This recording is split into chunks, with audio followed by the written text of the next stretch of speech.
Scary telling.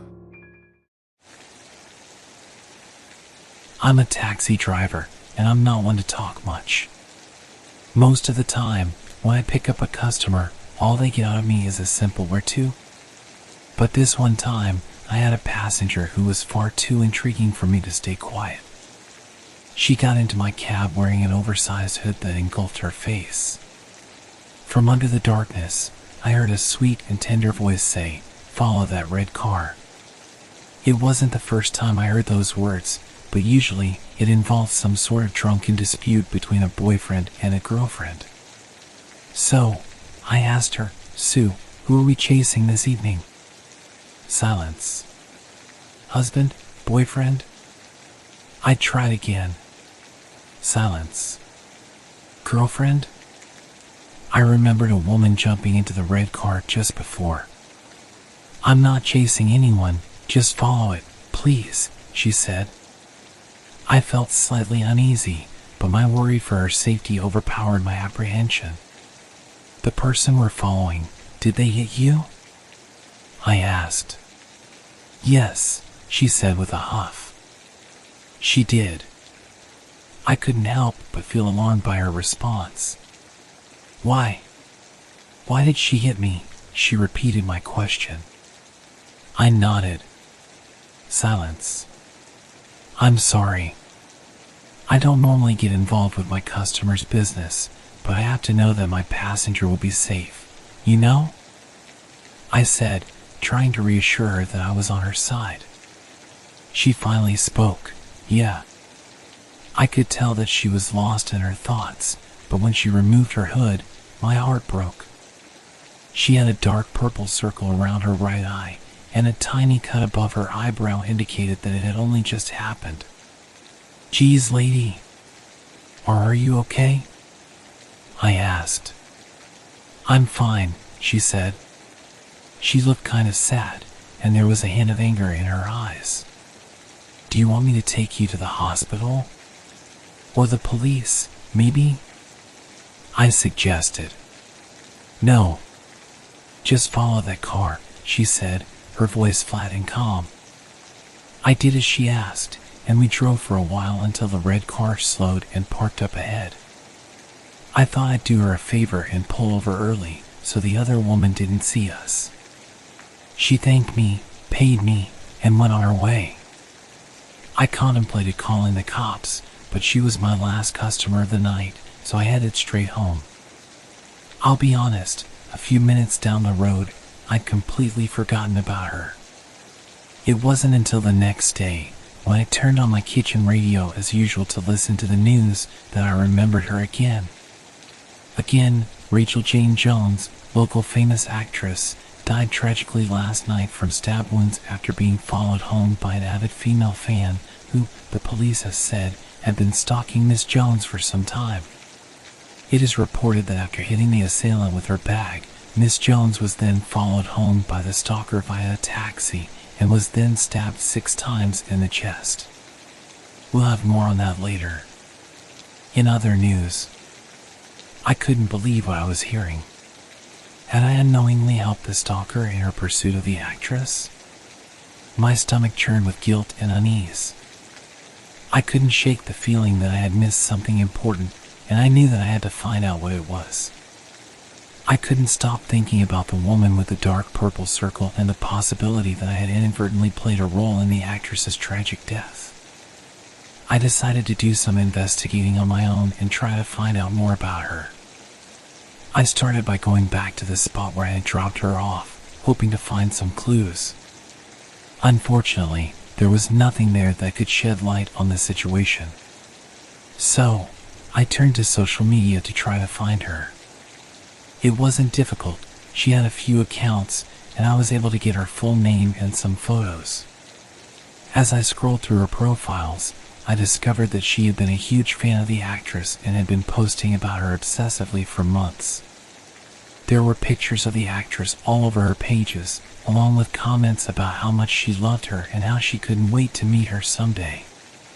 The more I dug, the more convinced I became that the woman with the dark purple circle had been the stalker who had killed the actress. But I still didn't have any proof, and I knew I needed to find more information. I talked to people who might have seen her, asking if they remembered anything about a woman with a dark purple circle around her eye. I went to the police station and asked if they had any leads on the case, but no one had seen or heard anything that could help me. So, I decided to follow the trail and see where it led me.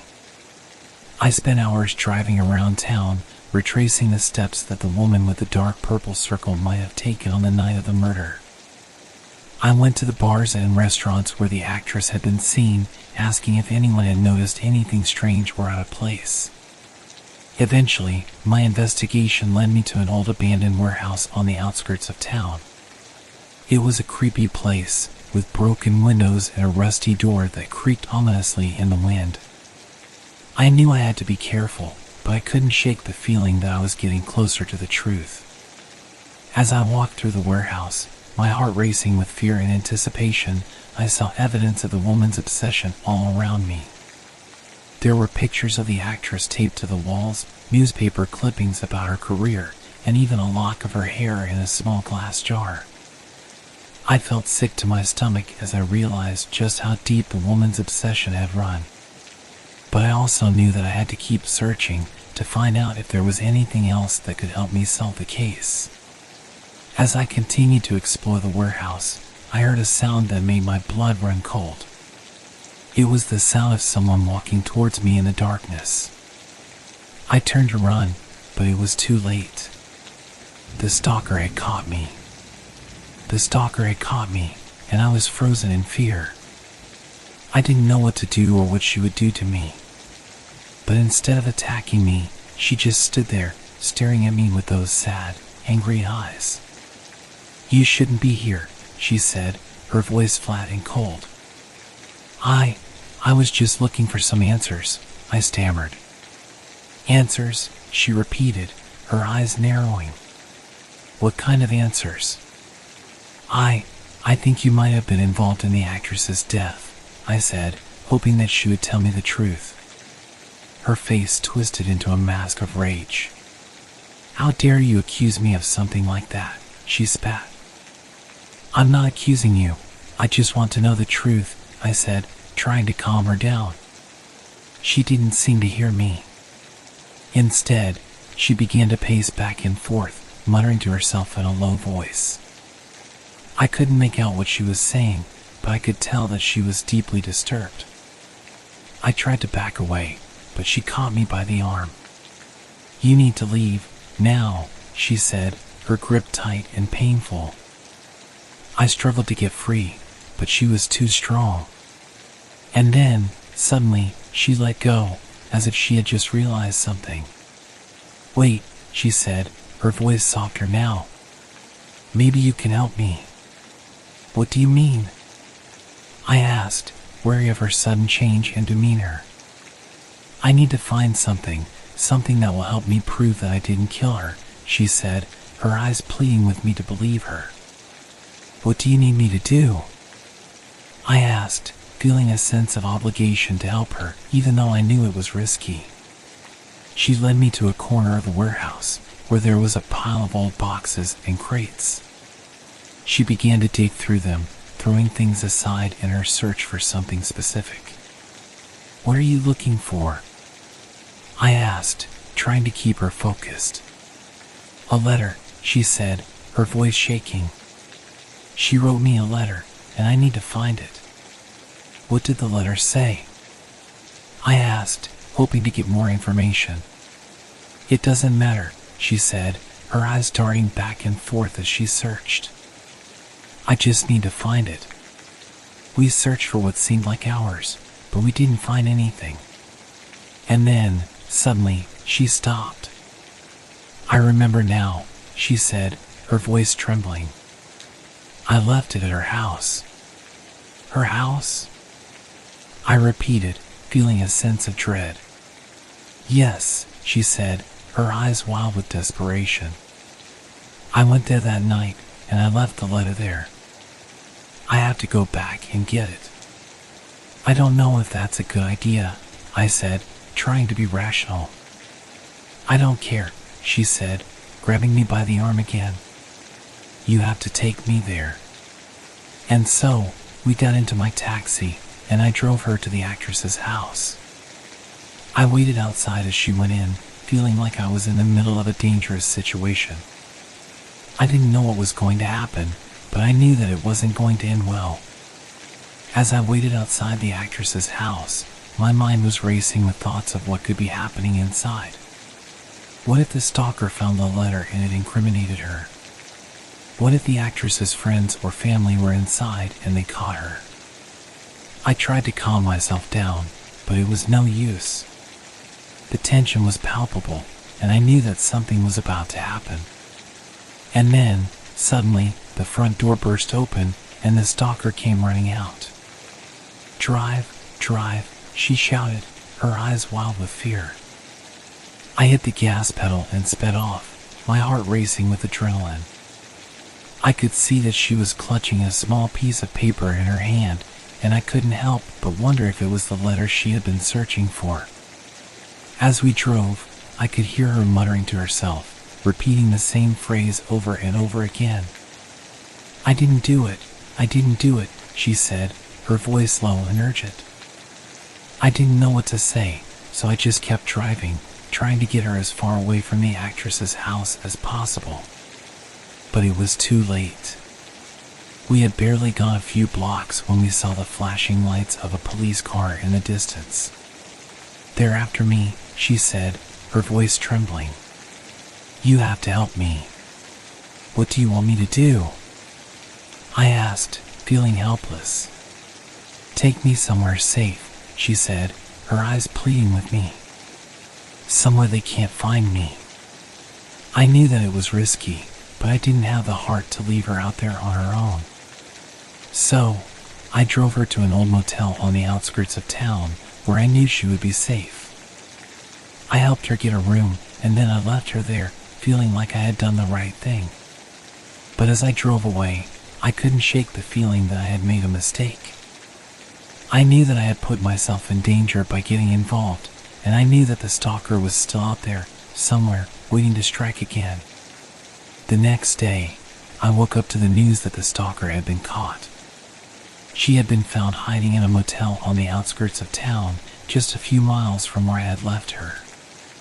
The police had tracked her down using the GPS in my taxi, and they had apprehended her without incident.